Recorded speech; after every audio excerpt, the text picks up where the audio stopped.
I hope I'm just authentic and not like fake because there's a camera on me. I'm sure you'll do great. So how many of these have you done? So I had my experience the first week of last year. Recorded with Kira here. That was like 8 months later. Um, Recorded another one with a buddy, which lost that, and then really just getting back into it. So since a month ago, I recorded with a buddy from the Incline, who has a pretty much a redemption story. Hmm. Um, Yeah, Recorded you're last saying week. he's like totally on fire for God Yeah, and yeah, like yeah, blah. yeah. Yeah. Just lit Okay. up. Really rewired his brain to just see God everywhere. Yeah. Yeah. Huh. But Heather, we met last week. I Yeah. called you. No. I found you on Facebook. Yeah. It's through a spiritual group we're a Yeah, part of. Yeah. yeah. Just reached out, and you mentioned you have a interesting, unique story. Um, Called you last week, told me a little bit about it, Yeah. and we get to talk about it today. So, um, you help people access their spirit guides through the Akashic Records. Yeah. Can you Yeah. tell me what that is and what that Ye- means? Yeah, yeah, of course. So ultimately, it's aligning them to the God within them. So I believe God is always aligning us and always is flowing through us. And to do that, different things come in. It's always what their spirit wants. But it does sometimes entail accessing the Akashic Records, which are spirit guides that are always there to help us, angelic frequencies that come in. Sometimes it's guided meditations, crystalline energy, sometimes it's light language, whatever their spirit is wanting, all for the highest good of them and their alignment to serve their highest good. So whatever it is they're looking for within them. Okay. So it's a plethora of languages. Yeah. Okay. And are you able to read all these and understand?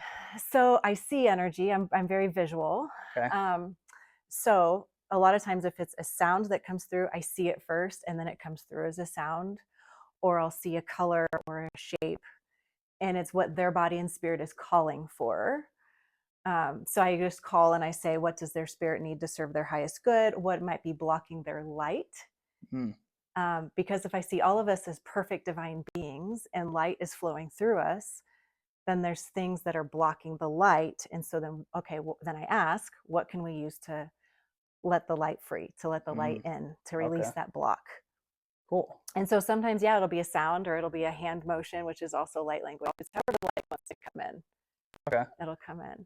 So in general, when you're out shopping, are you seeing Yeah. people's auras, or do you have to like Uh, kind of relax and tune in? that's a really good question because you can if you want to, but it's so overwhelming. It's too much. So it's Uh a lot of discernment. It's a lot of clearing, a lot of. So no, I don't go hacking into anyone's anything. huh. But if they ask me, then let's look at that together. And it's a journey we do together. So it's not really, it's never a one-sided.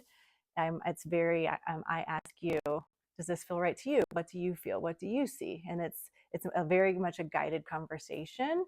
But no, I don't go around seeing people's. I can, I guess, if I wanted to, but it's a lot if you do that. Okay. But even out of curiosity, Yeah, like just tapping in and just trying to, you know, find out more about somebody or anything yeah, like that, because you don't want to intrude, I guess. right. I think our energy is so sacred. Hmm. It's such a special gift that we have, and so I never want to hack into anyone's. But you definitely get a read on people, or I do. I'm sure everyone does to a certain extent. You walk into a room and you're like, oh, there's something that doesn't feel right, or a person doesn't feel right, whether it be safe or a different vibration that doesn't resonate with you, whatever it is. So I think that's instant, Hmm. but I don't feel like that's maybe what you're asking me. Kind of, I did, yeah, Okay, yeah, okay. because you're using it for your own discernment to, Yeah. yeah, So I guess navigate so. people and, yeah, Yeah. maybe put them in boxes of some sort. Yeah, like, yeah, do I feel safe here? Do I Yeah, not? Yeah, so I guess so. cool. Okay. Uh-huh. And I think most importantly, how did this even come about for you? Because you're Yeah. a dental hygienist. Yeah, I am. Yeah. I've been for 26 Scientific. years. Yeah, very logical mind. Yeah. Yeah, so it shocked me. I think it was, let's see, 13 years ago. My son was really sick. He was 2 or 3 at the time and took him to several doctors. He had this cough. He couldn't quit coughing. He was vomiting. He couldn't breathe. He wouldn't sleep. And so, as a mom, just desperate after everything, I was laying with him at night. It was dark. And I guess instinctively, maybe God put this on me, but I would pray especially when they're sick, with my hands on them. And I didn't know what I was doing. I need to have my hands on him. And so I was praying over him, and he was just coughing and coughing. And I just said this very intentional prayer: God, whatever it is, let me work through him as his mom. If I can help, let me be the tool that can help him. And I mean, you're half asleep. It's the middle of the night. I think it was 3 a.m. And I saw light come from my palm of my hand into his lung, which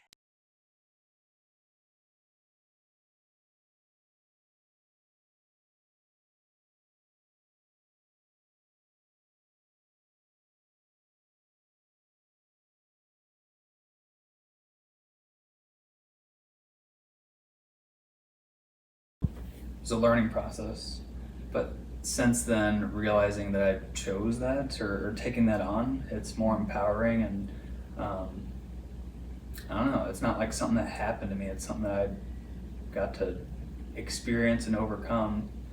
Not only that, but help other people, maybe in similar situations. And yeah. So now that you're on the other side of it, you can see that it happened for you. Yeah. Yep. Now that you're on Not the to other me. side of it. Yeah. And that's beautiful. And that's what I think almost everything in life is it's happening for us. If we're aligned, we always make decisions that can make decisions that can pull us off track or off of our path, and then we can come back on.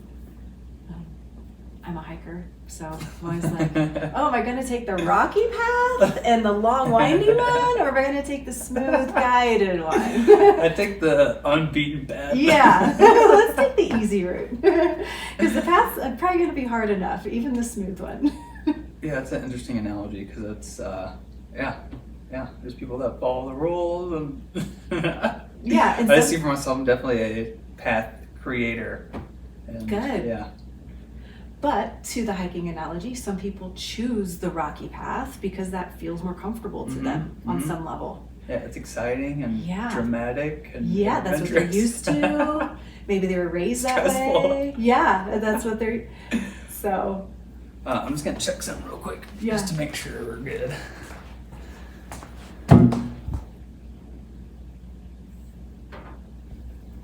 You asked really good questions. Thanks for making it easy. Yeah, of course. Yeah, this has been awesome so far. So has there ever been someone you've worked with, like you mentioned, maybe they come in for something in particular, but you're like, no, I'm seeing this for you, and does that happen often? Yeah. Yeah. A lot of the things happen in layers, and so by the time we have a symptom of it, we don't even remember what's at the root, or maybe we don't know what's at the root. And so I will always address what they want, because they want to feel better. Okay, another analogy, I don't want to distract you, but so I work at the dentist office, right? So a patient can come in and they have all these cavities, but what do we want to work on first? The one that's causing them pain. Okay. Right, so you want to get them comfortable, because when they're comfortable, they can exhale, they can relax, they can trust, they can unravel more. So even though I might see the root of something or know that there's more going on, like, oh, you're over here, but I see this. Okay, well, let's get comfortable first. Yeah. Okay. Okay, is that better? You feel good now? Okay, what do you think about this? You gotta massage them a little bit. It's a trust. You have to trust and open. Even when I work with myself, it's an inner trust, right? Things can get uncomfortable and have to settle into it. Okay. Has anybody come in and you see darkness? Yeah. Yeah.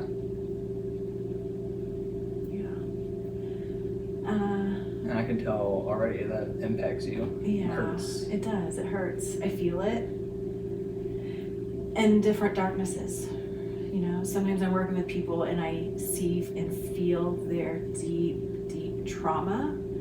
And so it's categorizing that, like how to help them through that without me taking that on. And I think that is very different darkness than someone that maybe doesn't have the best intentions or the most light within them. That's a different darkness. And I think as light workers, sometimes those people find us for their own reasons and try to maybe infiltrate. That's what I felt like, kind of infiltrated a little bit if I didn't have my boundaries that I do for myself and the clearing practices I have for myself. That it was probably intentional, maybe subconsciously, I don't know. I don't believe this was a bad person. I just felt heavier. Okay. And so if I were to see this person on the street at a party, yeah, how are you? How's your husband? Awesome, let's talk. That's fine. But when you ask me into your energetics and I feel that, that's different. So have you ever had to turn anybody away?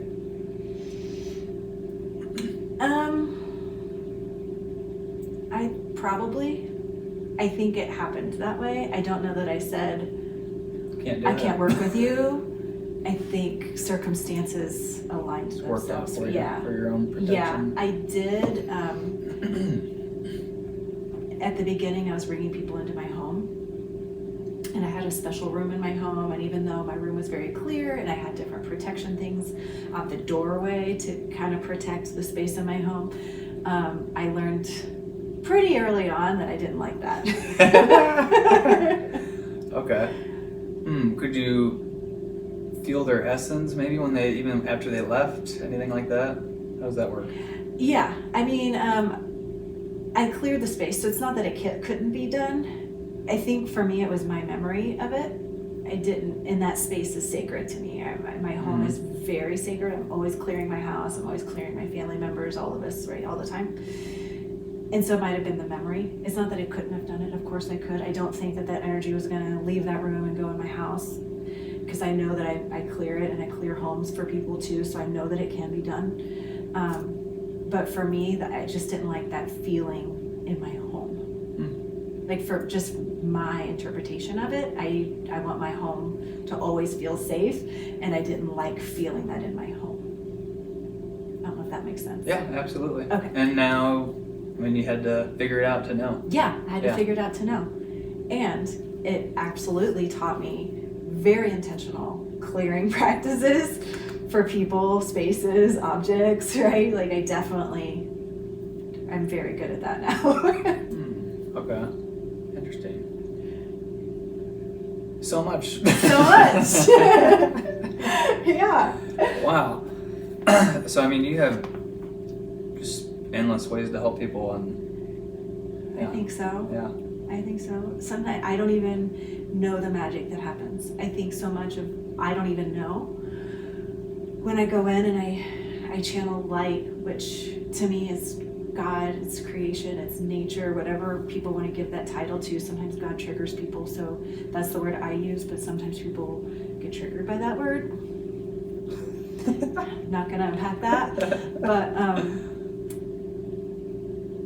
I think my mind is so simple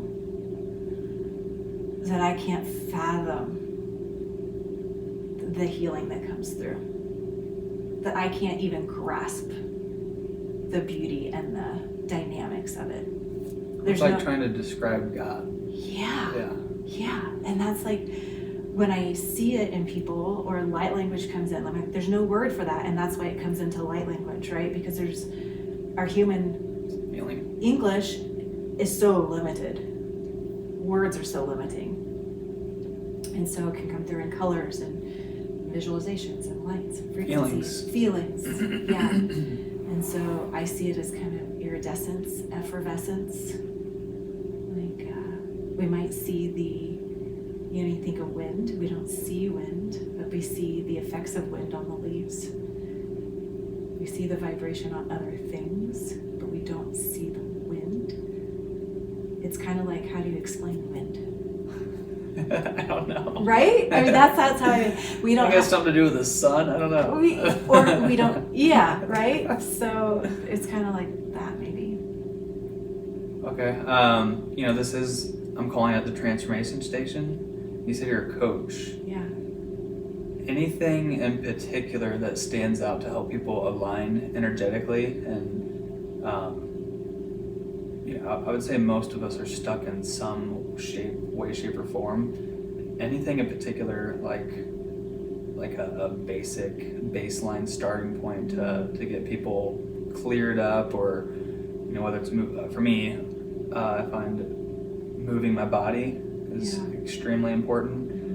Meditating, but anything that maybe like those things that stand out to you. Yeah. Well, initially, what I thought was get out of our head and into our heart.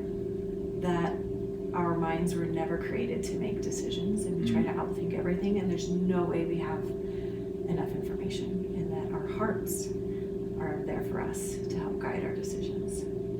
But to get out of our head and into our heart is different for everybody. So exercise, meditation. For me, it's meditation, but that takes practice. Everything takes practice, and with stillness. Nature is so powerful. So if we can combine I like meditate in nature. hiking, meditating, because we're in nature, right? So that's my trifecta. I've been doing 20-minute meditations off and on for quite a while now, like 5+ years. But lately been doing it on my hikes, like at the top of the incline. Right. It's perfect. Love it. Perfect. Gosh. Because then your body is clear, you're open to receive, nature's there to assist you, and you shift your frequency. Yeah.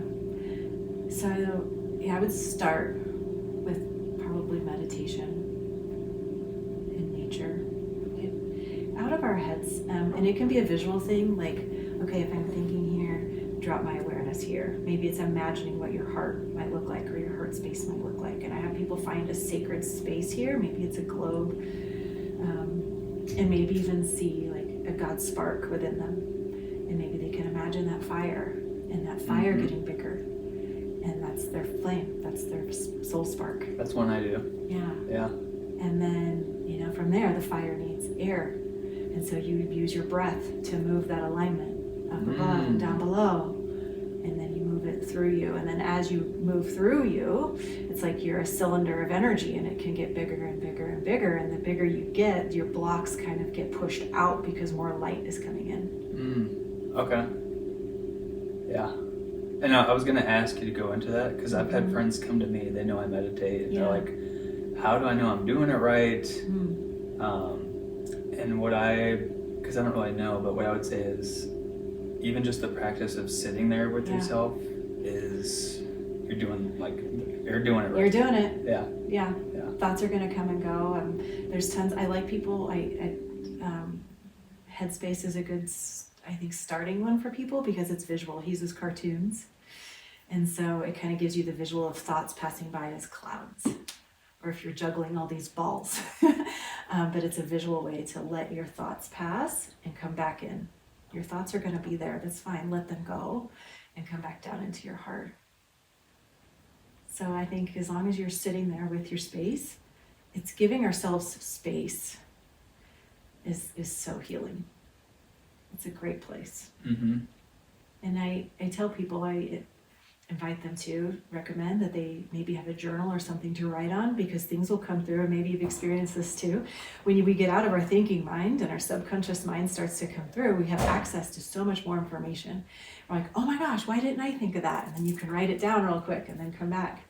Or an idea that like your thinking mind could never come up with, but your subconscious mind will then reveal itself. Yeah, I need to get better at the writing down part. Because I have all sorts of great ideas that come in, and they come through, like, and then, ooh, yeah, I need to call that person or whatever. And and then you go about your day and you might forget. Yeah. It's kind of like waking up out of a dream, and if you don't write it down, because the same part of your brain is your subconscious mind in a dream.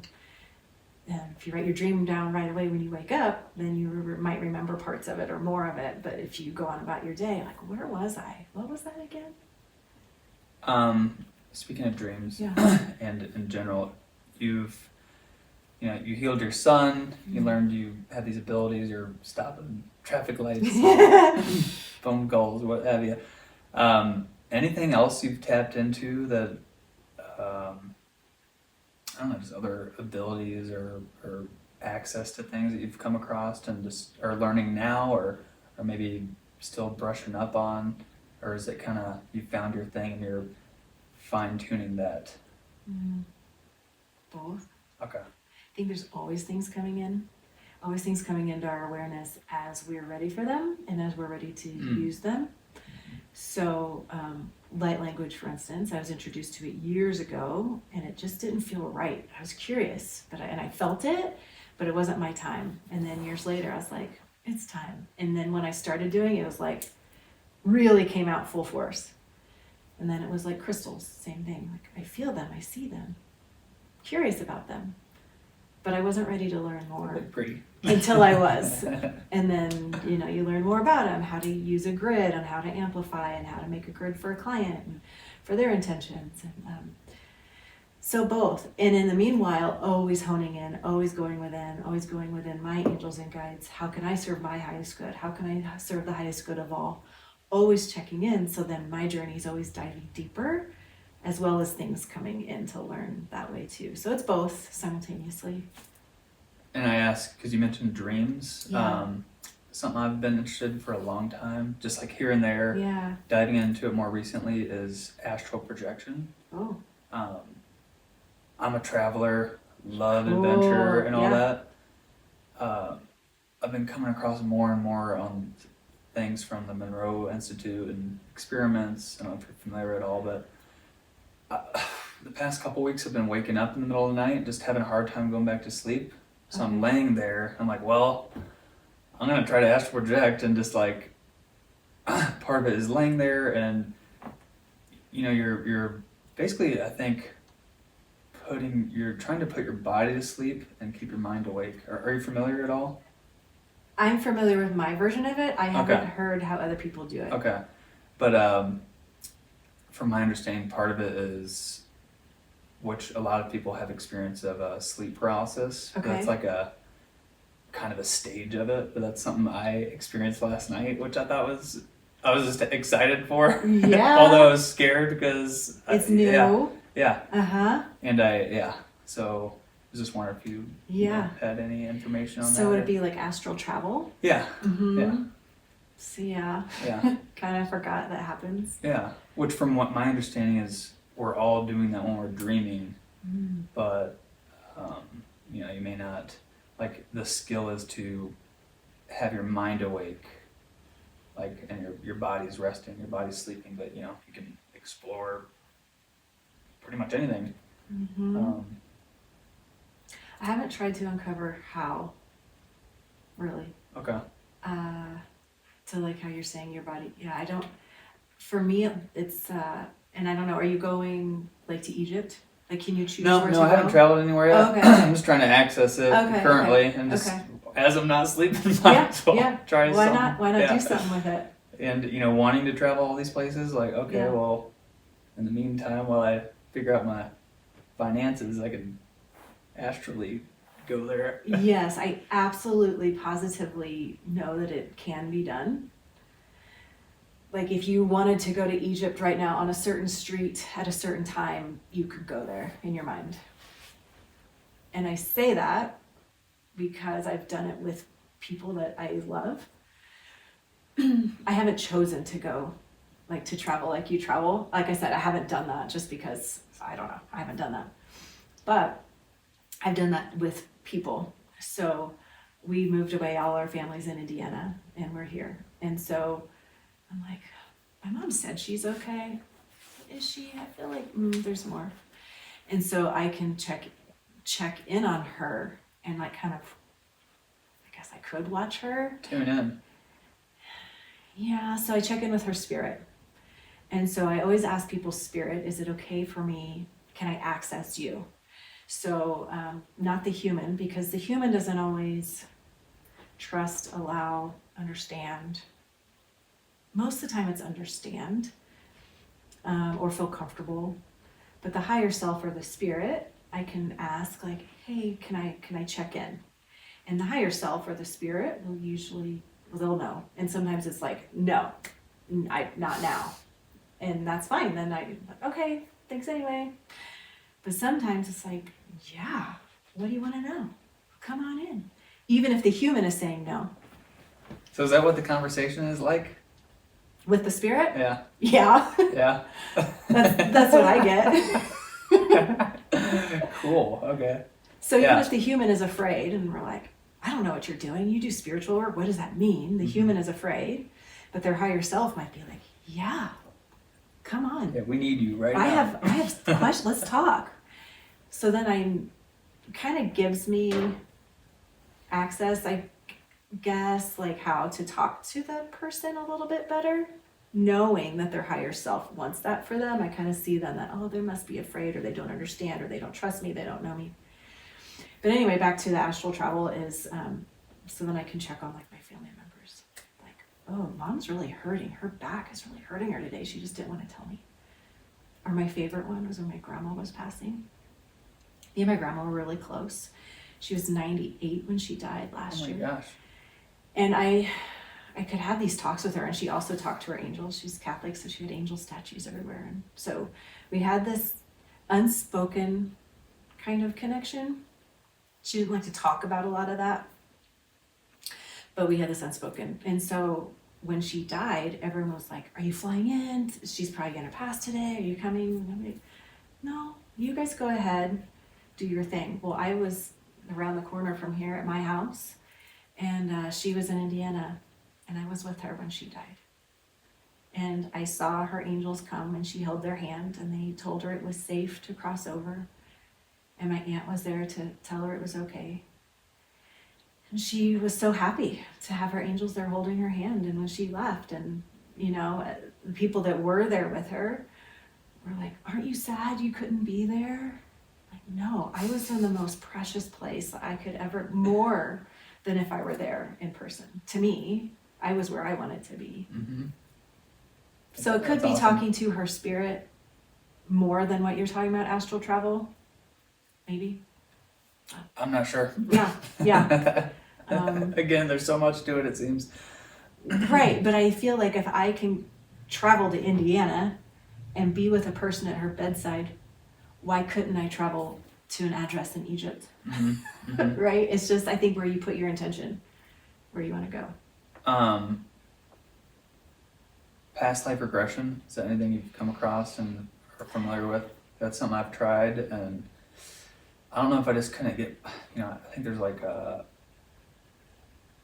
an ideal brainwave like frequency, like a theta wave maybe, that you can kind of settle into and maybe access more. But I don't know if my meditation practice was on par yet, or if it is now, but this is something I've been interested in, and just this whole question of who am I, why am I here? Yeah. I'm again, I don't know the specifics of it. I tap into a person's soul and see their past lives sometimes, if it's intentional and I ask for it. And I'll ask for specific blocks, restriction, contracts, and I will see that as far as regression and walking them through and see. I don't think it looks like that when I do it. So I don't know. Okay. I see a lot of things I see and do, and I don't know what people are calling it. Sure. And I don't doing it. And I don't know the science of it or how. I just do it. Yeah.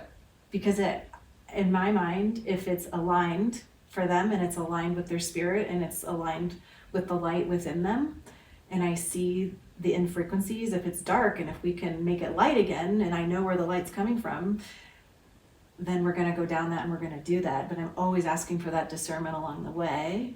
I'm not asking for, what do we label this? What's this called? Is this the right way to do it? Because I'm just following the light. Cool. Okay. I mean, that's simple enough. Follow the light. It seems like it, but then people label things, and that actually held me back for a long time. Again, like, who am I? I don't know what I'm doing, because I didn't know what to call anything that I was doing. Mm-hmm. And so I'm like, how can I label myself And I still get into that trap because especially in the dentistry world, everyone has credentials behind their name, right? And like, I'm an architect. I am like, how do I label myself? I'm certified. Yeah, I have yeah, I'm licensed in. But following the light, that's great. I don't think you can go wrong with that. I don't think so either. Something I had written down that I just remembered.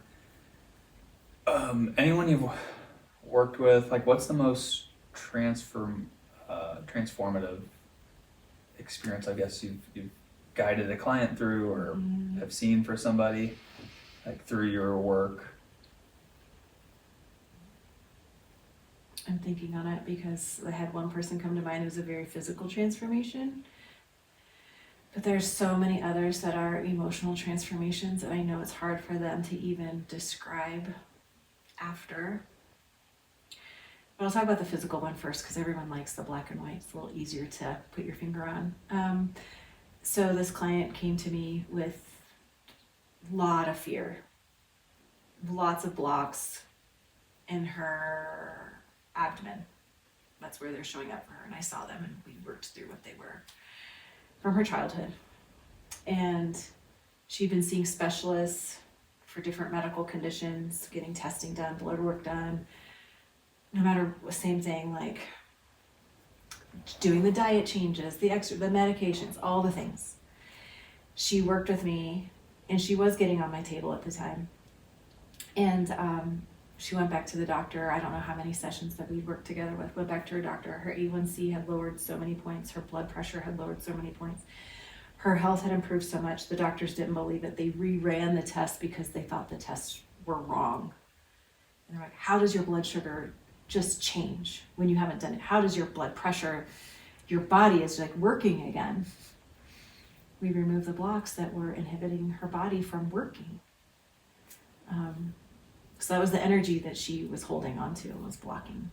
And what does that look like? Are you moving like in a Tai Chi way? How are you're obviously, I would imagine, praying as part of it, but anything else like systematically that you're doing? It's a lot. And it's different for everybody. Like I said, it's whatever everyone's spirit, what is in their highest good at that exact time, because it's going to shift and change every moment. In this particular case, I would see the blocks and say, okay, do you feel it? Yeah. Does it feel warm? Mm-hmm.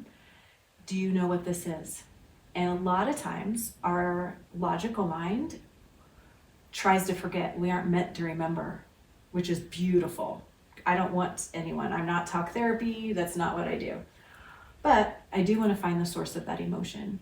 And so then I'll hover, whether it's hovering in person, hovering whatever it is, I hover over the spirit. And a lot of times I will use my hands, the palm chakra, and I hover and I feel the vibration and I feel the frequency of what that is. If it's fear, if it's, a lot of times it's fear, guilt, or shame.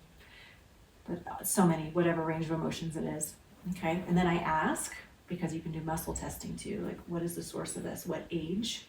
Just to help narrow it down and how long it's been there and how deep it is. Because the earlier it is in our life, the deeper it is. A lot of times the harder it is to access because we build walls around them. That's why kids are easier to work with and access. But so if something happens to us when we're 3, we bury it down and then we put walls and walls and walls around it. And so it's harder to kind of get to the source of it. And so it takes a little bit to like penetrate with light. And when I say penetrate with light, it's light coming from my hand like it was with my son when he was little. And so it's like penetrating the light. Okay, this happened when you were 3. You don't need to remember it. You're not meant to remember it. And a lot of times they will go to sleep. Because it's relaxed. Yeah. Because our conscious mind doesn't need to process it. Our conscious mind can go to sleep. It's our subconscious mind that can let it go. Even though I'm not talking, sometimes I will. Sometimes I'll say, I don't know, whatever comes through, or ask a question, a guided question to help them to unpack it. Go ahead. Do you like the movie The Matrix? Yeah. Because it sounds like you're tapping into the Matrix. I know. Like getting to the basic code. Yeah, when I saw it, it kind of blew my mind. So cool. So, yeah, so that's what that looks like. And that's how it looks like no matter what it is. someone comes to me like, I'm just not happy. Where's my joy? What's my purpose? I lost my thrill for life. Like I used to be this person and I'm not anymore. So I go through and I see their light and like, I ask their spirit, what's missing or what's blocking them? And I'll kind of scan and like find it. Okay, what's this? And I'll ask them, do you feel that? Yeah, I feel it in my chest. Okay, well, what is that? I don't know, it feels warm. Okay, well, ask your spirit, why does it feel warm?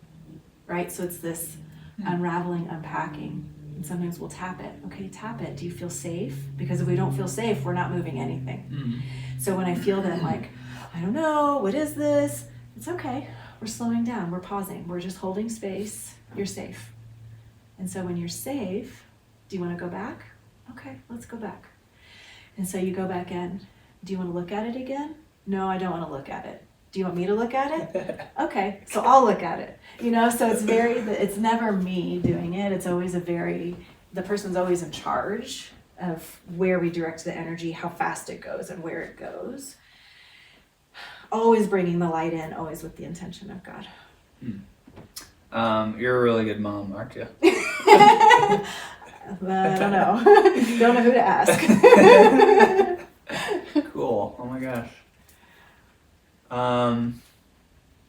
Anything else? Anything to say to anybody watching this?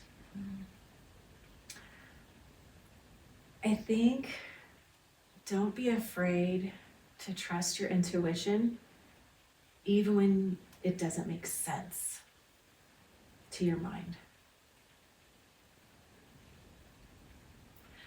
Our intuition is so wise, and our minds just can't comprehend. Either we haven't been exposed to the information before, we don't know about it, or we don't feel safe exploring it for whatever reason. So many reasons our mind can get in the way, which is why meditating helps, because it helps our mind relax. But to trust your intuition above all, because our mind will always, it's fine. The money's good. Mm-hmm. This person's fine. My friend likes them. Mm-hmm. You're safe. I'm sure it's good. But if your gut's telling you something different, then that's more powerful than anything. Mm. And sometimes we're clouded.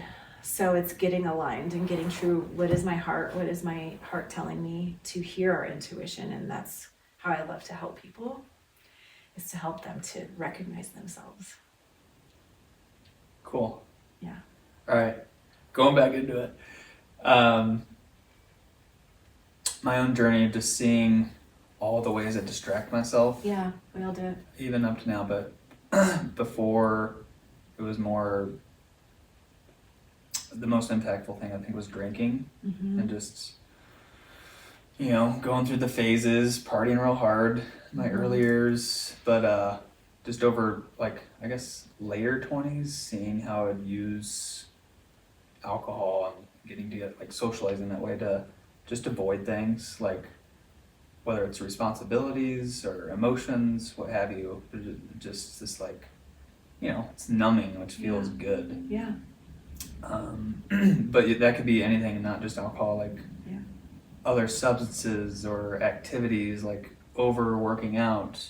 I don't know, I could see issues with long distance runners probably have a lot going on.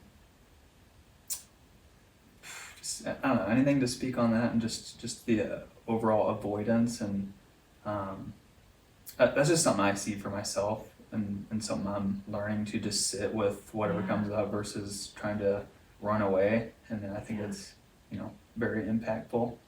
Well, and I think that it's there's different reasons why we numb ourselves. So am I really hurting and I want to be numb? Or is my mind busy and it's just easier to be busy than to be intentional? Mm-hmm. Mm-hmm. Or am I just getting lost in something else? And that's okay too. For me, it's cooking. For me, I enjoy cooking. And so I want to get lost in this recipe and cooking, and I just love the end product.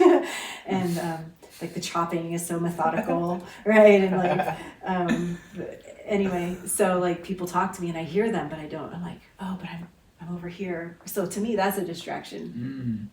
That's a different way. Even though it's a good thing, it's still I'm not meditating. I might be having my own thoughts, but I'm not intentionally doing anything except cooking. And if someone talks to me, I hear you and I'm talking, but am I really present with you? No. Okay. So it's very, I mean, it's an example, right? It's just, it doesn't have to be a negative connotation, I guess, is what I was thinking. But it could be to numb ourselves, of course. It could be getting lost on Netflix because we don't have to think. We go to another world and our mind doesn't think. But why we do it is so many different reasons. Yeah. I think talking about it now, I realize for me it's avoiding my purpose and like just being scared. Yeah. Like I've watched thousands of hours of YouTube stuff, like just information overload, but that's not like, you know, knowledge isn't helpful unless you use it. And other things like that, trying to go on the next trip or whatever, just avoiding like, you know, what am I here for, basically. So get out of your head and into your heart, right? Yeah. So take all that information and just sink it in and marinate in it. Like, what is me? What is for me? What does my direction look like? And what feels good? And it's different if people feel things, if they see things. Like I'm a visual person, so for me, I'd be like, oh, I see 3 paths. This one's straight, this one's curvy, this one's very short. I don't know that this one looks like a cliff. I don't know that I want that one. Okay, well, what is this one? And so that's how I ask questions and like see like how the information, it's always asking questions, but in meditation, you can do that. You can take those questions with you and be intentional into your meditation. You like with anything. Take it in, ask the questions, and then you'll be in your heart asking the questions. Just came to me. How do I access my guides? And you know, yeah, I guess I'll just stick with that question. Our angels are always accessible to us. You can just say, angels, help me with this. Angels, show me this. We're all born with, we all have a guardian angel. And depending on where we are in our life, because we gain angels throughout different phases of our life. So when we are little, we have our guardian angel, and then we have another one. And then as you get older, another one comes in because you have different things going on in your life when you're in elementary school than you do when you're a toddler. Okay, and you're saying you get another one. Are you collecting them, or are you like they taking turns swapping? How does that work? You collect them. Okay. Which I've never said that. That's pretty cool. You collect them. They're teaming up. They are your team, your angel team. Okay. So they come in to help you with things throughout your phases of your life. So when you and I probably have 5 or 6. And then as you get maybe 7, depends. And sometimes they will come in to help us during a phase in our life. Say our parents got a divorce, another angel might come in to help us through that phase. And then we don't need him anymore because we've gone through that divorce. Graduated. Yeah, and that angel's still hanging around, so we can kind of let it go. Like, okay, that one's just hanging around. It's not really serving you, and so that one we can let go. And then when we get to be 98, like my grandma, sometimes they drop off because then you stop needing them because you're not really like you and I in community, like looking for things to do. How do we serve people, right? She probably had 5. And she passed instead of 6 or 7. Okay. But they're always there. When I was home last with my son, I was at a farmer's market with my mom, my brother, and Carson, my son. Passed a psychic reading table. Yeah. And my mom and brother were like, dude, this is like up your alley. You should do it. I'm like, no. Ended up doing it, got a reading, and one of the first things the lady asked me was like, did you have a grandma that passed recently? Like, yes. And she let me know that she's like heavily watching over Carson. Is that pretty common? Is that something you are able to see and maybe even tell your clients, like you know, your grandma's here? Yeah. I would imagine that's extremely comforting and Yeah, a lot of people are they cry. It's very emotional. Mm-hmm. I'm like, oh, she's right over your left shoulder. She has her hand on you right now. Yeah, she's there. And yeah, and I think spirits, when they pass from this life, I think, I haven't really unpacked or asked the questions. I see them, they can come and go. I think they get different jobs. Like my grandma, I think, likes to be busy. She likes to have jobs.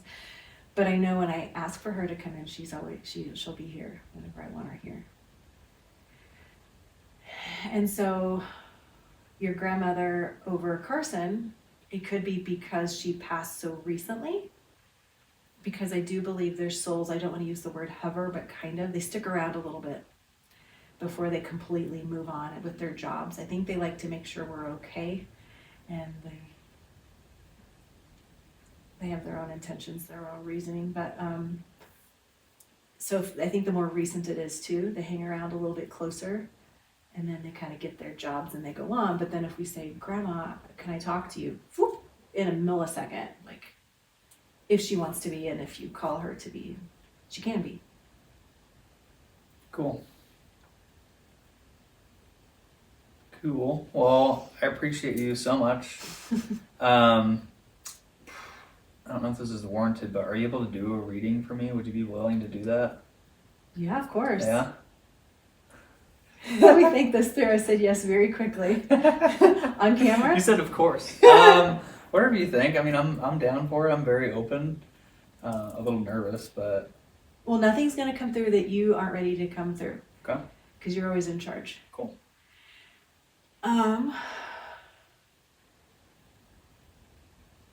Whatever you're comfortable on, don't do anything Yeah. you're uncomfortable with. Yeah. Yeah, this will be fun. Cool. Yeah. So my angels are saying, like, of course, this will be fun.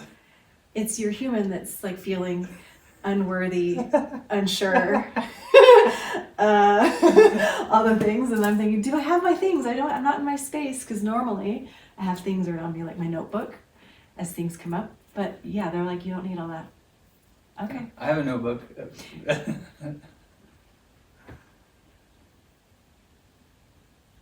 Can I use your notebook just for my security blanket? Absolutely. And then I'll get my glasses too, so I can read what I'm reading.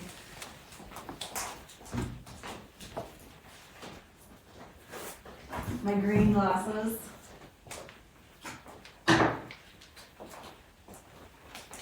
Probably more for my ego than my, I was gonna say it, but I didn't want to say it. yes, it's my system. Help me, it's like a security blanket. Can I take that? Do I want this notebook? No, this is a distraction. Okay. Okay, new territory for me here. Cool. I love it. People are getting me out of my comfort zone lately. I'm good at that. I got invited to be on a bus recently and do like a group teaching at like a boutique in town. Like, just different things are coming in. I love it. Okay. Do you, coming into today, like, have intentions? Do you know what you want to ask or what you want to know? And it could be so light. This can be so easy, right? It can be so easy. It's like air. It doesn't have to be heavy and deep and dark. Why am I here? Yeah. Yeah. Okay. Yeah. Perfect. Awesome. Okay. So, yes, go ahead and just close your eyes. And as you breathe in and out, bring your awareness into your heart. So we know our physical heart's over to our left. Go to like where your sternum is, in between your rib cage, and then drop down just a little bit. That's your heart space. Yeah, beautiful. Breathe there. And as you breathe there, maybe you see this beautiful globe of energy. It's good. You're so good at this. It's like full of energy. It's vibrant. Look, I see lots of colors, a lot of energy going on there. Let's ask it to be a little bit bigger. You're so good. You do practice. Awesome. This is your heart space. Our soul's energy is always running through us from the crown of our head through the base of our spine.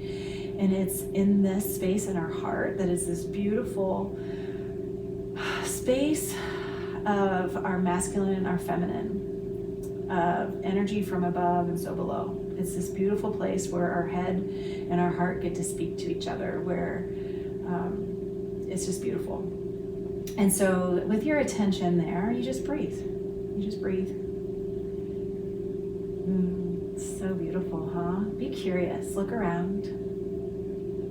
And if this is your soul's essence, this is your soul in its rawest, purest form, what do you see? Do you see different colors? Do you see dark areas? Do you see things you're curious about and you want to get a closer look at? I was just seeing a translucent energy in my bubble. Translucent energy, like all over or in one space? I can't tell if I'm imagining. Yeah, it's hard. It's okay. All over, in the field, I'd try to use requested to expand. So that's almost like a bubble. Yeah, perfect. Okay. Are there spaces that don't look that look different than everything else?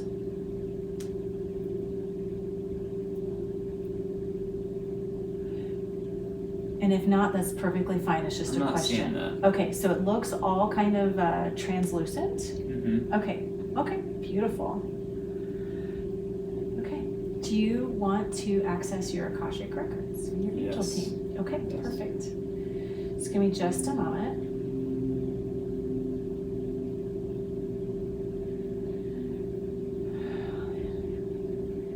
So I'm going to walk you through my process of what I'm doing, just so you know. So I'm surrounding myself in the pure white light of God, and I'm connecting my heart to your heart with this beautiful golden strand, surrounding you in the pure white light of God also, so you are also protected. And then between us, there's this violet blue flame. So anything that is released that might be negative, it's going to be transmuted into this violet blue flame. So it's safe, right? That flame is going to burn so hot, it's going to transmute it back into love and light.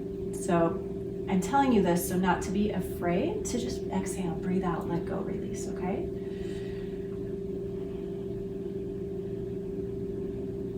And say your full legal name out loud.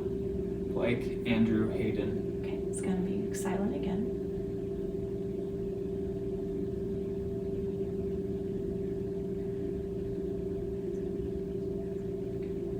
Bringing in your angelic team, any ancestral information, any light language, crystalline energy, plant spirits, anything that wants to come in that serves your highest good.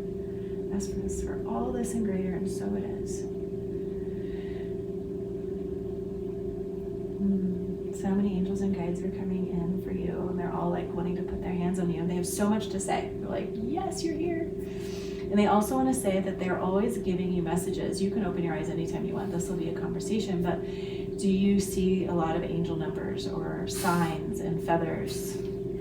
Numbers all day. Yeah. I'm going to bring that up. Yeah.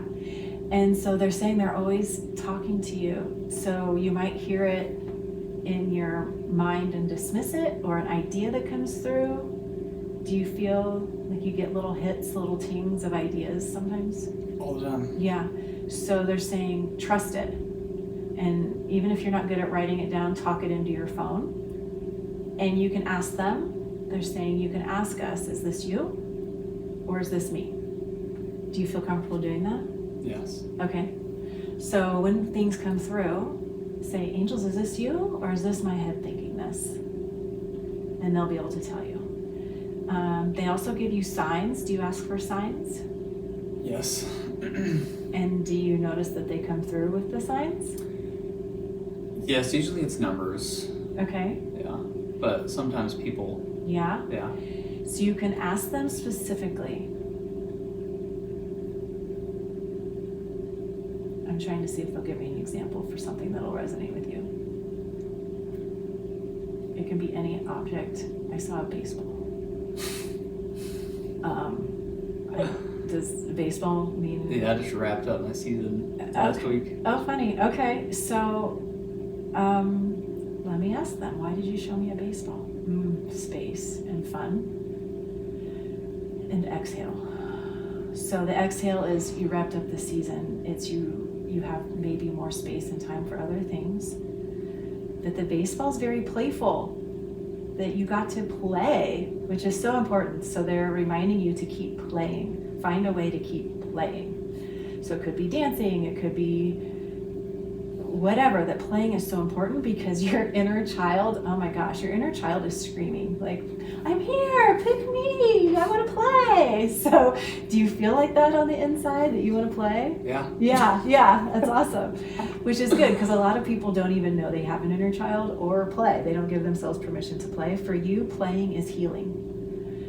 And so they will communicate with you more through your play. And so even if it sounds like it's coming like in a childlike manner, take it seriously or ask them, like, are you sure? Because this seems like a game.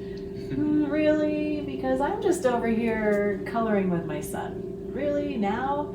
Like, that's when your mind like relaxes, is when you're playing. And that's true with most people, but you really allow yourself to play. Which is how you can get through to other people as well, is through play, through music, and maybe kids. Love kids. Because you have this childlike nature. Let me ask.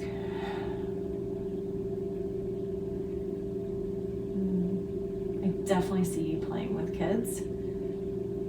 And the more knowledge you take on that you already have, you'll be able to use that with the kids. And kids are cool because they don't need to know.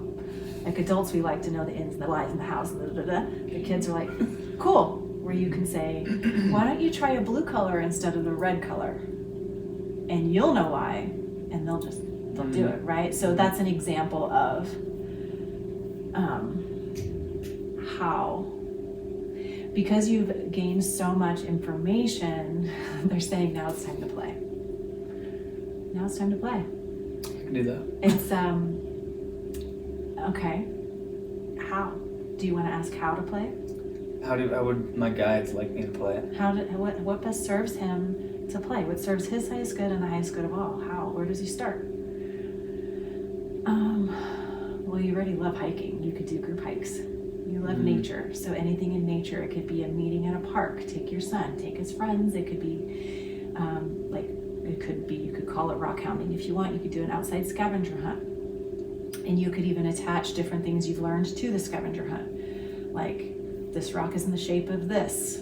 What does this mean to you? You know, I feel like you're really good at asking questions. So you could spark conversation, because conversation in all of us is very powerful. Words are very powerful. And it seems like you choose your words really wisely and very well. And being able to influence kids like that, and to influence them not only by asking them the questions, but by being a safe person that they can communicate to, and leading an example on how to communicate. And to talk about things that they never get the opportunity to talk about, potentially. Their parents might not take them on a nature scavenger hunt and ask them those guided questions that you ask them. Because you might get intuitive hits about a certain kid and ask them a guided questions for a certain reason that no one else would know how to ask. Does that feel true to you? Mm-hmm. Yeah. Did you get images or ideas as I was talking? Yeah. Do you want to share them? I haven't really connected with any of Carson's friends' parents yet. Mm-hmm. I tried over the weekend, and we plan on getting together, but like a daddy camping trip or something like that. And why the daddies? Just connecting with men, but I don't know. I think maybe I can inspire and maybe do what I want to, transform. I'm not really. I've always been closer with women. I have a lot of women friends, and it's just something important to me. Is the balance and feeling. It's not that I feel uncomfortable. I just always have felt way more comfortable around women. Yeah. Yeah. And just, I think, like I said, inspiring a powerful relationship, like, father, son, daughter. inspiring the dads to then have that relationship with their kids. Yes. Yeah. So I'm Yeah. seeing to lead by example first, that the dads won't know you at first enough to probably go away with you, or right, because time is precious. That yes, all those things are great things, but it might start with the kids. Like, hey, we're gonna do this play thing at the park for a few hours on this Saturday. Does your kid want to join us? And if the dads, you can invite the dads casually to join in if they want to. Go ahead. Well, I meant with the camping, like father and child. Father and child? Yeah. Okay. Yeah. Okay. Yeah. That makes more sense. That they will trust you when they see you, how you talk to their kids. Yeah. The kids are going to be much more accepting and open and willing than probably the dads at first. The dads are going to have some walls and some trust things. So that's why I think they're showing us like through the kids. The kids can be like, no, I learned this. And they'll go home and talk about the things they did with you and the things they learned and why they liked being with you. And they feel empowered and they feel it's like stronger and more confident. And why? And the dads will like, oh, he is a good guy. Oh, I wanna be that. So be there, almost be open to the interpretation. Be open to let it flow. So you have this idea, but what different versions can the universe show you of that idea? So as you get these hits from your angels, and because things are always changing as we have conversations and as we shift our emotions, things are always changing. So be open to the flow and go with it, play with it. Cool. Yeah, they're saying it doesn't have to be this big structured thing. Just be like, hey, that's almost like what they're doing. Like, hey, let's go do this thing. And because you already have some ideas, it's going to be easy for you. They're saying it's meant to be easy. It's meant to be fun. It's meant, Cool. It's easy. That speaks to me big time. Just I feel like my relationship with Carson is very unique, and just hopefully get to meet him sometime. But Yeah, I'd love to. Super special kid. Yeah, Yeah. I bet. Yeah. Yeah, I think does he have a really wise soul and asks really good questions? Does he? Yeah. Yeah. Yeah. He chose you. He's been here, I think, longer than you have. He's an older soul than you, probably. And you're on this journey together. And so he's watching you in a good way, like observing, like proud of you. Like, yeah, we're doing it. We're doing it. And so he's holding your hand. And so you might notice him being a big supporter for you when things get hard, even though he's so young, that he knows what to say and be like, thank you. Or to like be there and like put his hand on you right when you need it and just know.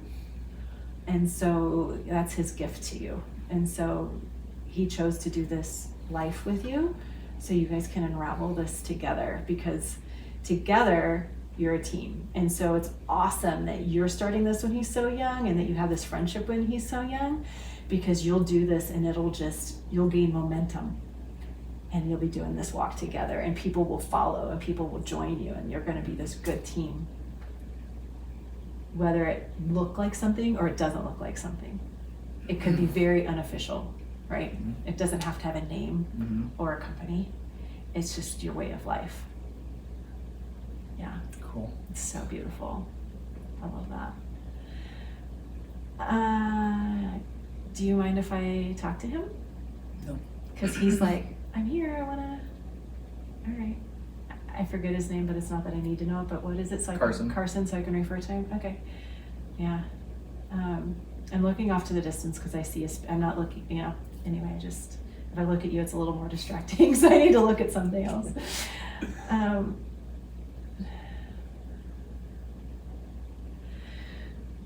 He's so proud of you. He's so happy that he gets to do this with you. He sees all the, like, you're learning and you're taking in all this information, but he sees that you have it all in you. And he's like patting his hand on your chest, like, it's already here. It's already here. And his hand is on your heart because he sees your heart. He sees it.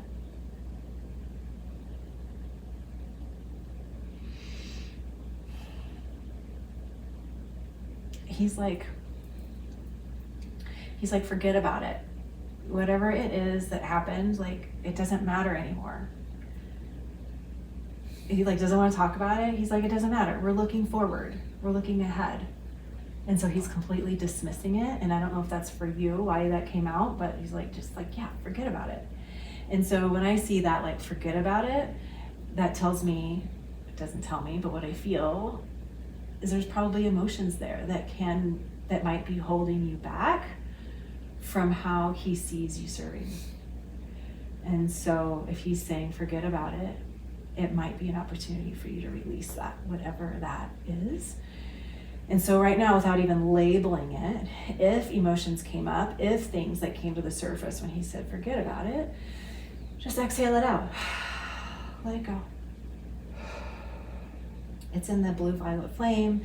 It's being transmuted into love and light. And as it turns into love and light, it's coming back in and it's blessing you. So everything you release is coming back through love and light. The more you release through tears, yawns, breath, whatever, laughter, whatever it is, however you release it, you're creating more space for love. So I will also release it on your behalf, which is what just happened. I yawned. And so because I'm attached to you, if it's stuck for you, sometimes I can help. So I just release it also.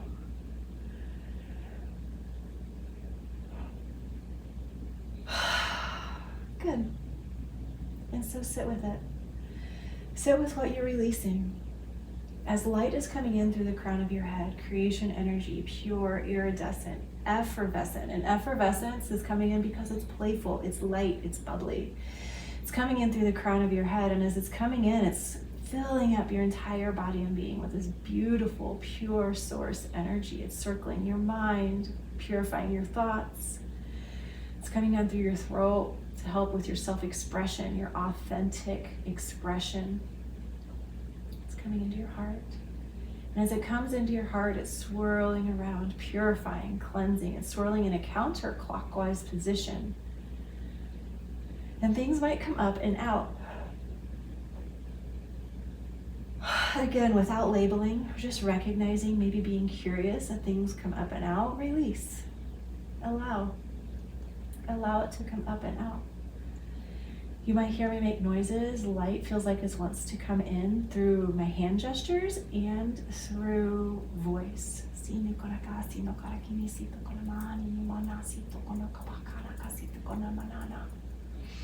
Receive a nice inhale, cleansing breath out.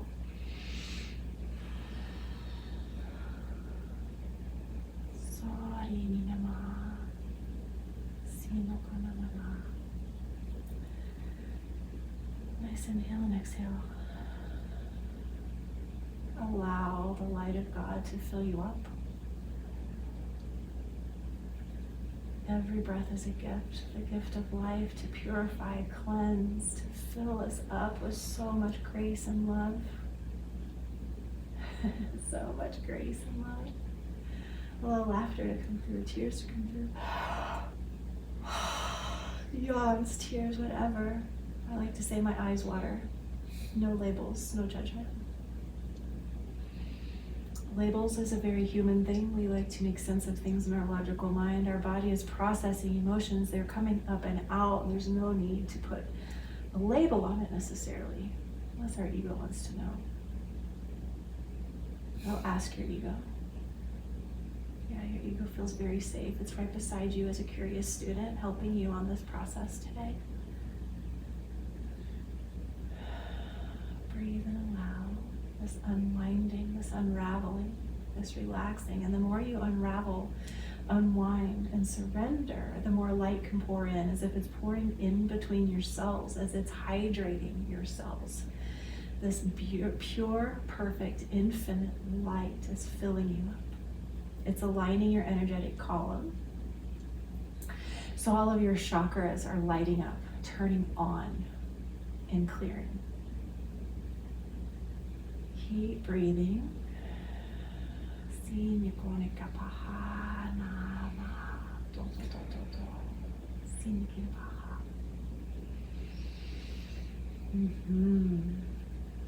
So pure, so clean.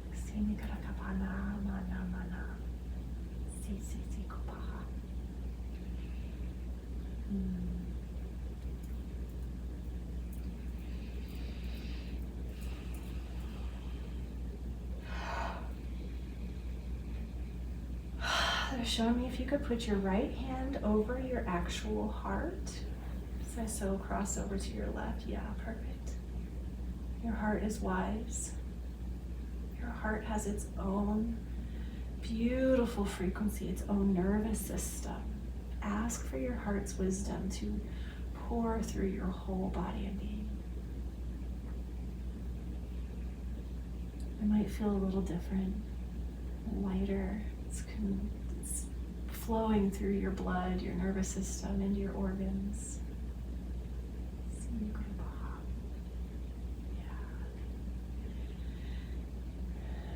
Thank you, heart, for your communication. When you want to, you can release your hand. You can do that exercise anytime you wish. They're saying you can do it any day. You can start your meditations like that.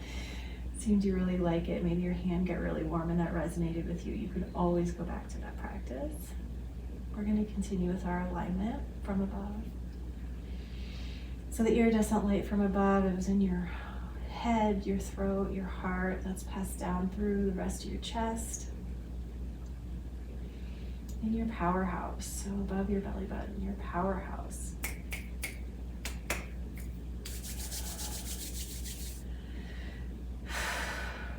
Let's turn it on.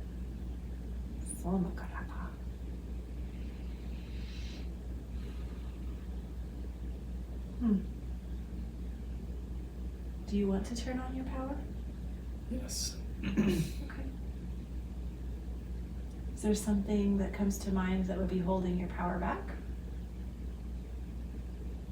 You don't have to speak it, but if you know what it is.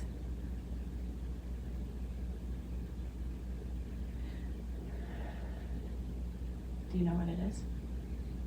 Or multiple things or ideas. It doesn't have to be a word. Just what comes to mind is like making the full commitment to shifting. So maybe is it the fear of doing it the wrong way, or the commitment of actually doing it, the time, the energy? I think just like releasing my old, Ooh, identity. stepping into something new. Mm-hmm. So actually taking that step. Okay, beautiful. All right, so sink with me down into your solar plexus, okay? So you're there, you're above your belly button, that beautiful space. And it can be the, body language of surrender. So your picture, maybe your arms are out, your palms are open, maybe you're playing, whatever it is. That's your power. I love that that's your power. Not everybody's power is that awesome. That's your power. Play. Surrender. Play. Surrender and play. That's your power. Your mind seems to be getting really in the way. Overthinking it. Yeah. Overthinking it. So it doesn't have to look like anything, doesn't have to have a title or a label. Yeah, your son's saying, yeah, push that away too. I'm here. Like, he's very present and wants to play. So he's also there to remind you to play in the physical realm too. So when he's like, hey, let's play, like that could be your reminder to like, oh yeah, that's my power. Right? Come back to my power and play. And you'll find yourself there. Our power is in our alignment. We channel our power when we are aligned is another way to say it. Yeah, I love that for you. So yeah, when you laughed and you said to surrender and play, it's like a light switch got turned on. Your mind doesn't quite believe it though. So it might take time for you to believe that that is quote unquote enough. Because we are taught that that isn't enough. And we want to know, what does that look like? What does that mean? How do I make a career out of playing? That doesn't make sense yet. It's so funny. Why is that so funny? Because I feel like I've known that, but it's like, that can't be it. Right. So it's being very curious now. Like when you meditate, you have this overall thing you can be asking that can unravel for you. What does it look like? Can I make money? How can I help others? Who do I help?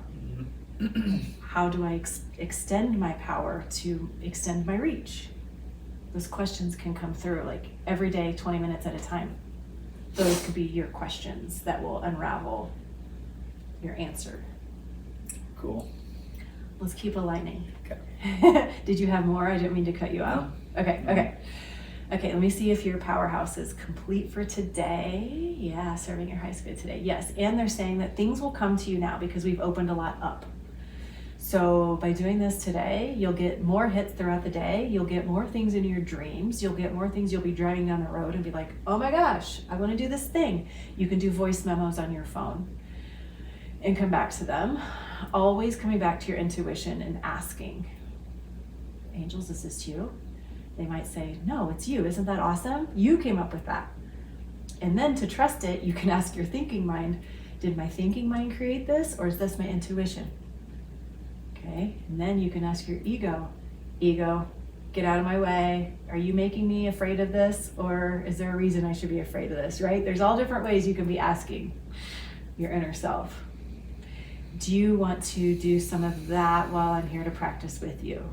Absolutely. Okay, do you have ideas that you want to ask? I'm sorry, could you repeat that? Do you have ideas that you want to ask, like how to ask your ego about ideas, or ideas that you want to like ask about, to get insights on? Nothing in particular. What came to mind is I need to get a bike. A bike, Yeah. Cool. What kind of bike? One that I can just have fun with Carson on. Around the neighborhood or on a trail? On a trail. Uh-huh, Yeah. cool. Yeah. Do you want to be in a group with people on bikes? Yeah, that'd be great. It's not what came to mind. It's just me and Carson, the GoPro, and Yeah, doing stuff. yeah. He can help you create scavenger hunts, and you can do those on a bike also. That has come to mind because I'm doing this thing with YouTube. I started him and I a channel recently. Yeah. Yeah. That's just, yeah. So you could say, now he's in school, you could go out and do something in the neighborhood, create a scavenger hunt. The scavenger hunt could also tell a story or suggest things for him to learn. Does that make sense? Mm-hmm. And might be big picture things you know as a grown-up, but translate it so that his mind can figure it out on his own terms. I think you'd be really good at that. Mm-hmm. Yeah. And then speak it through the scavenger hunt or through his language. And that's your gift, is that you can do that. You can take big picture things and communicate it in a way that isn't intimidating and ask the questions so that people create their own big image. It's basically what my gene keys say. Okay, cool. I love that. So to do that with kids, how much more fun is that? And maybe easier because the kids aren't going to be asking all the questions that adults would, trying to make sense of it. The kids will be like, fun. Where's the next one? Take it on. They're hungry, right? So I love that. And again, moving fast, bikes move faster than feet. I like to move fast. Good. You're ready to move fast.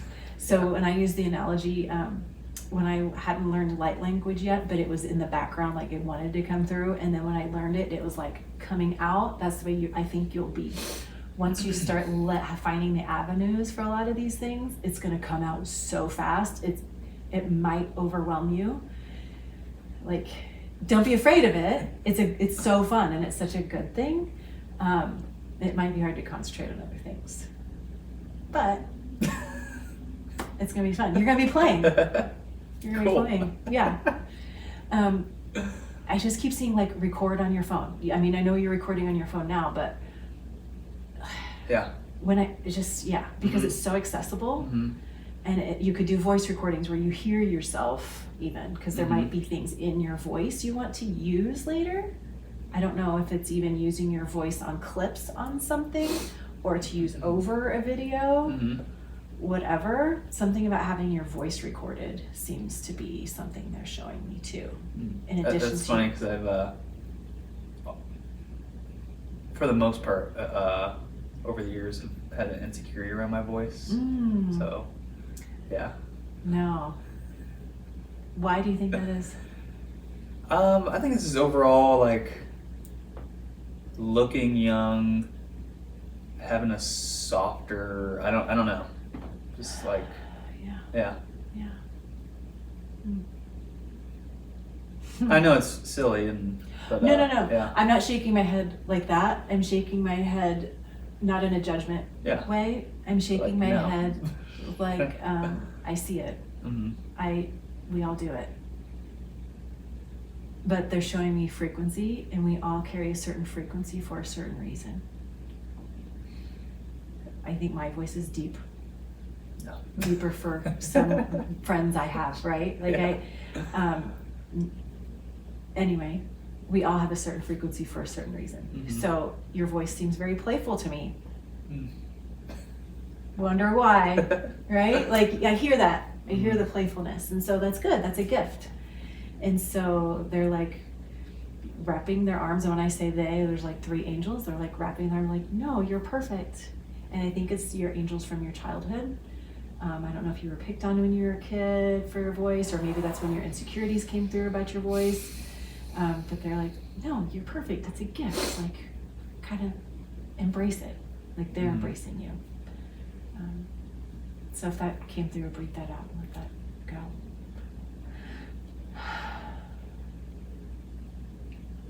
Do you want to go on? Do you have more questions? No questions. Okay. Yeah. So I'm still, we have a little bit more to go, and then we'll end with grounding, okay? Okay. All right, a little bit more. Yeah, perfect. Yes, you're definitely birthing something. So I see abundance in life, whether it's relationships, health, these creations you're coming up with. It's very fluid, it's very vibrant. It's this abundance. It's amazing. So keep the momentum going. Keep bringing the right things to it, meaning nutrition, play, good people, good spirit, good energy, like not allowing the negative things to drag you down or to distract you, to infiltrate this like wholeness you have here. It's beautiful. It's really like, if you picture like a mother's womb and all the nutrients she wants to put in it, it's like you want to just fill it up with all the good stuff so you can create these beautiful things that you're creating. Awesome. Okay, and then we're going to ground. So releasing your grounding cord out through the base of your spine, releasing it out through the earth, almost like you're sinking an anchor into Mother Gaia, sinking it into her heart chakra. A little bit farther, maybe cold, might be dark, there's water, sinking, sinking, sinking. Allow the surrender to sink and relax and let go. Yeah, get heavy. Imagine if you're a candle and you just melted into the chair. And with that anchor just let go even farther. Inhale, and as you exhale, sink deeper. Yeah. There it is. Yeah. You're at the heart chakra of Gaia. Maybe you can feel her pulse. It's exciting. It's full of life. She's going to send you crystal and energy that's here to support you today. It's like emeralds, smoky quartz. And a pit of light.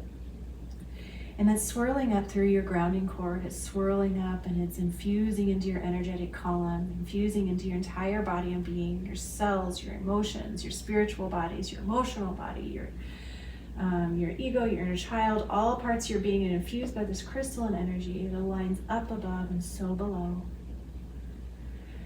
Receive a breath, come back into your heart. So nakabaha. And so it is. A nice inhale and exhale. Gently come back to you. Come back to your body. You might take a little bit of settling as all this energy swirled through you. And if you're still like energetic or alive, come back to feeling like that melting feeling in the chair, that black tourmalines in your chair there to like ground you a little bit more. Yeah. And the crystal and energy is here throughout the day. Maybe a little bit into, no, it's not going to stick around while you sleep. They're saying that might be too much. Don't mess with my sleep, please. Yeah, no. It's not going to come into your sleep. With that, we'll set the intention that your angels and guides help you to have a restful night's sleep, that it serve your highest good, that images come through if they serve you in your highest good. That all healing be done in a very gentle way that serves your body and good, serves those around you. Does that feel complete? Absolutely. Okay, I'm gonna go ahead and close your Akashic Records. There's gonna be a little silence.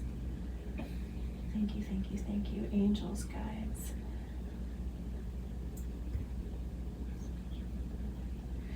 You're surrounded by the pure white light of God. You're protected in all times and all spaces. Awesome. Do you feel lightheaded or like jittery? I feel clear. Good. Yeah. It just makes a lot more sense. Fun, wasn't it? Yeah. That was fun. Cool. That Thank you was so really much. fun. Yeah. Yeah. I'm glad I feel you very enjoyed light it. right now. So Really light. yeah. And from that space, that's when like things are going to come in a little easier, because you kind of removed the mental fog that's like stands in our way a lot of times. Yeah. It's just funny because like, you know, throughout the day I feel like I'm supposed to be doing more, or supposed to be doing this or that, when naturally what I'm doing is playing. Like Yeah. that's how I'm spending my time. Yeah. Yeah. But you know, feeling like, oh, I should be doing this or that, but Should. yeah, I shouldn't bother myself. Yeah. Yeah. Imagine if we lived in an ancient tribe, Peru. Going in May. Awesome. Yeah. It will change you. Mm-hmm. You'll feel it, and it will remind you all these shoulds we put on ourselves as Americans, right? We're babies, and yet we still find things that it's a negative connotation. We should do this because everyone's supposed to. That's how we are valued, and we value ourselves. And if we were raised in a tribe, it would look very different, and you would be cherished for your ability to lighten people up, and your ability to help people get out of their own heads, and your ability to be like, knock it off, come over here and kick the ball around with me, or like, here's a bike to borrow, let's check this waterfall out. It would look very different, and you would be that guy, you know? Absolutely. And there would be a trade in that. You would do that, and they'd be like, oh, well, let me repay you in whatever way. The currency might look different, but Cacao. food. Yeah, they would cook you a nice dinner, whatever. But yeah, it's super cool. I'll let you know if anything else comes through. Sometimes they do throughout the day. They will for you too. That was cool. Thanks for inviting me in. Cool. Was that what you expected at all? No, not at all. Not at all. No. I mean, I'm not surprised, but it wasn't what I was expecting. Because that's just funny, because I see this happening maybe unintentionally, but I've always thought like I'm supposed to transform people and like, you know, help them whatever way, but no. But like, you are. Yeah, but not in like a, you know, as serious way, maybe. Yeah. Yeah. And I think that's what the angels like to show us and our guides, is that we're always moving energy around, from what color of clothes we put on today, to the music I play, to the we're always changing, and so there's no need to put it in a box. Just like, why would we ever try to put God in a box? It changes all the time. And so you make it what you want it to be. And no one can do it like you can do it. Yeah, I'm excited. Yay! You were definitely holding your power back. Yeah. I don't know why. You still are a little bit, Yeah. but it's because it's stepping into the new, which is working with the ego and letting your ego be comfortable with that. And so, of course, it's a practice we can always do together, but you can always access your ego also when you go into your meditation. Ego, come with me today. What does it look like to step into this next phase? Come with me. Keep me safe if you want to be, invite your ego on the journey, because then it's, when the ego feels safe, then you can step into more. But if your ego doesn't feel safe, it's always going to be pulling you back. Contract, yeah. No, we're not familiar with that. We don't know that person. We don't know what that is. So it's like almost introducing your ego to the new things. Cool. Yeah, so now you can help me explain what I do. Yeah. Well, it was cool to hear you say that I was good at accessing like the, I don't know, expanding my energy and Yeah. Because I'm doing it daily, but Yeah. I don't know. No, you dropped right in. You dropped right in. Cool. That's Yeah. so cool to hear. Yeah. Where a lot of people And then, are still out. you mentioning the numbers, like I meant to bring that up, but just all day, every day, and I wasn't, I believe in it, but I wasn't sure if I just programmed myself to just like see them all day, and, because I'm kind of looking for them too, but there are, like I got a nice parking spot at the incline yesterday, and I saw 717 and 444 right there, like as I parked, and lucky, and like 444 is more angelic, I think. I love it. Yeah. Our angels are getting closer to us too, and they're easier to access than ever. So speak it out loud, and they hear you, and they'll respond. Yeah, and I want to wrap this up, but just I'm seeing, like, I've shared, I think I've shared my interest in megalithic sites, pyramids, what have you, but UFOs and abilities like yours, but just how that is really just taken off, and it's always been there, but it's like becoming more accepted.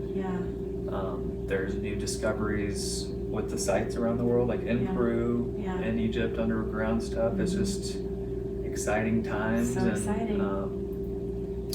I just want to be a part of it and help, and looking forward to that. Yeah, like with this right. outlet. I know, it's so cool you're doing this. Bringing it to normal conversation, bringing light to it. Pun not intended, but intended. Cool. Well, anything else? No, feels good. Yeah, thank you so much for having me. This has been so fun. I didn't expect this much fun at all. Cool. Let me give you a hug. Okay. Thank you so much. Thank you. Sweaty armpit juice on you. Oh my gosh, it's what happens when we do this kind of work.